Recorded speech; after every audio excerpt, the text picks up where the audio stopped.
What is up, y'all? Welcome back to my channel. For those of you who don't know, my name is Jay and I'm a real estate agent out here in beautiful Hawaii. Today you're in for a treat. We are going to go to Waikiki, look for condos that are under $500,000. I have a client who really likes Waikiki, so I thought, hey, you guys might as well tag along and take a look at some of the options that are out there. So first, you're going to follow me around, take a tour of 3 different condos out in Waikiki, talk about the details of the unit. After that, we're going to head back home, talk about what I love about Waikiki, places I frequent, and finally, we're going to talk about the pros and cons of living in Waikiki.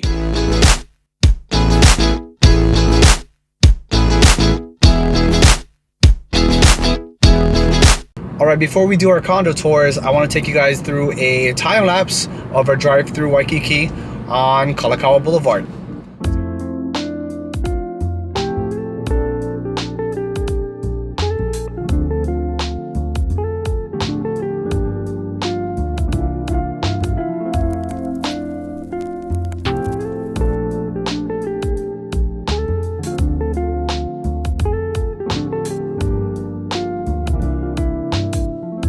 For our first stop on this condo tour, we have this comfy studio in the island colony. It goes for $325,000, 308 square feet of space. Going in, that's the bathroom on the left side. Take a look at the stand-up shower. Walking on through, we see the kitchenette. Opens up to your studio and living space. For $444, HOA fees include access to the pool, sauna, jacuzzi, barbecue grills, and a gym. Going out to the lanai, we are greeted by inviting views and a beautiful chance to see a morning sunrise and the rest of Waikiki. And if you're an investor, the building allows for short-term rentals through its Island Colony Partners program.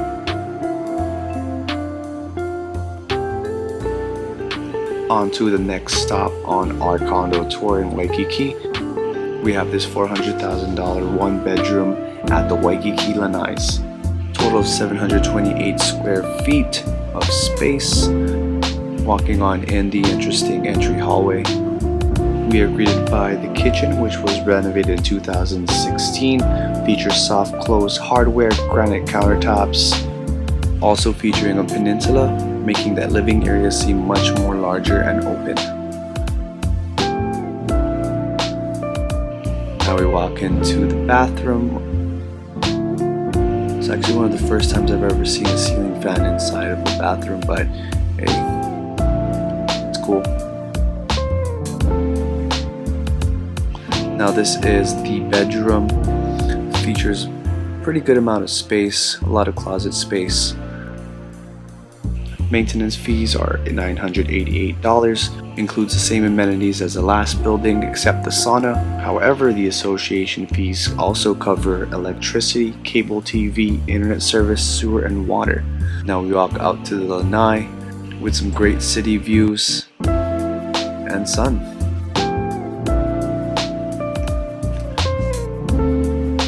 Alright, our last stop is this $407,000 one-bedroom unit at the Fairway Villa. What's really cool is when I filmed this, it was actually $420,000, but they just reduced the price. So this $407,000 one-bedroom unit has 700 square feet of space. The kitchen is beautifully remodeled with a chef's touch with modern stainless steel appliances, granite countertops, and a breakfast bar. I love how the living room opens up into a lanai, which is actually even connected to the master bedroom. Well, the only bedroom. HOA fees are $843 a month. Again, like the other buildings, this has a rooftop pool, sauna, hot tub, and barbecue grill. Inside the bathroom, we have a remodeled bath with a walk-in shower and an amazing deep whirlpool tub. And best of all, check out this amazing view. Even though the unit has a mountain view, it is one of the best mountain views I've ever seen. This one has to be my favorite of all the ones that we toured today. So now that we're done with the condo tours, we're gonna go back home and we're gonna discuss my favorite places in Waikiki and pros and cons of living in Waikiki. See you back at home. All right, we're back. So instead of rambling about different places out in Waikiki, because I'm sure you guys all have your own favorites, I'm gonna be talking about my favorite places. Let's start with the parks. First park I like to go to is Kaimana Beach Park. Kaimana Beach Park is close to the Natatorium, Waikiki Aquarium, right across the street of Kapiolani Park. Catch me here on the weekends with my friends, chilling on the beach, or sometimes you'll even find me chilling in my hammock all by myself, listen to a podcast or audiobook. What I really like about Kaimana Beach is that it's not as crowded as the other beaches out in Waikiki. Don't get me wrong, Waikiki Walls, the rest of Waikiki out there across the beach, blah blah blah. It's great, but there's something about Kaimana Beach being a little further away, being less crowded, that really gives it, you know, makes it much more attractive. And then we move across the street, we have Kapiolani Park. It's that huge park in between the last tall hotel in Waikiki, Diamond Head, and then the zoo. So if you don't know, I'm actually training for a marathon, and so I frequent there just to, you know, do a couple laps, and that's about 4 miles, and boom, I get my sweat equity for the day, and hopefully I'll be able and be good enough to run this marathon in December. So wish me luck. Next, when you're done chilling at the beach or the park, what you want to do is probably go get some food. Now, Waikiki actually has some really great brunch spots. Some of my favorites are the Sunday Club at the Alohilani, the Deck, and I believe it's the Lelo. What I really like about Alohilani Sunday Club and the Modern is that they actually sometimes have DJs and live music, and you can actually use the pool. So it's just like straight vibes. And as a millennial, you can't forget about the mimosas. All three of these places have really good deals on mimosas. So if you are in the mood to get a little tipsy while getting brunch, 2 shots of vodka. Definitely check out these 3 places. Now, if you're looking for some really good food throughout the day that's not brunch, I recommend Katsu Midori, Tonkatsu Tamafuji, Strip Steak, High Steakhouse, and then also Maguro Brothers. There's all 3 different things. I know a lot of people like standing in line for Marugame Udon. That is not my favorite thing to do, so I will not do that, or you won't catch me there. But, you know, to each his own. Then finally, for drinks, if you're into that kind of stuff, I haven't drank in like a long time. So if you're looking for a really cool place, number 1 call out right now, it's on top of my head, is the Hideout. I love the Hideout. It's a really chill place to drink. If you have a large group of friends, I definitely recommend reserving a spot next to the fire pit on Friday, Saturday evening. And then you have live music playing. If you have a large group of friends, I definitely recommend going out on a Friday or Saturday evening. Top that off with a reservation by the fire pit and the live music. You're in for a really vibey type of night. Okay, now that I've given you enough information to stalk me in Waikiki, let's talk about the pros and cons of living in Waikiki.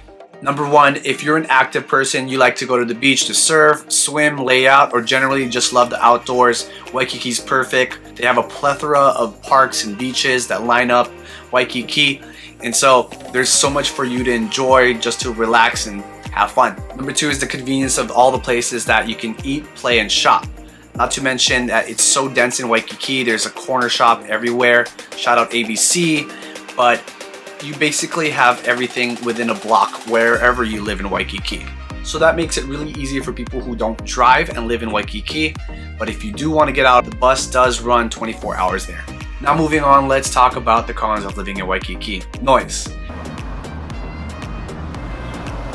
Obviously, I live where there's a lot of noise too. Now, if you lived in a big city before, you may be used to this kind of noise and it's whatever. But for some of you, you may be bothered. As a tourist trap, there's a lot of people moving in and out of Waikiki for work, vacation, whatever it may be. And with all the people moving around Waikiki throughout the day and night, you have the sounds of traffic, which brings us to our next con, traffic. Traffic can get really insane in Waikiki during peak times and rush hour. You have people going to work, checking in and out of hotels, people making deliveries, and sometimes all of that at once. And not to mention, there's only 2 ways to get in and out of Waikiki, east side and the west side. But hey, it's Waikiki. Hate it or love it, right? So what do you think? Would you live in Waikiki? Let me know your thoughts down below in the comments. Is there another price range I should take a look at Waikiki? Or should I take another tour in a different neighborhood on Oahu? Let me know. What do you think? Anyways, if you made it this far in the video, thank you for watching. Don't forget to hit that like button and subscribe for more videos. Oh, and before you go, as always, if you or someone you know is in the market in Hawaii to buy or sell their home, feel free to reach out to me. I'd love to help you out. My socials and my website is down below. Until next time, peace.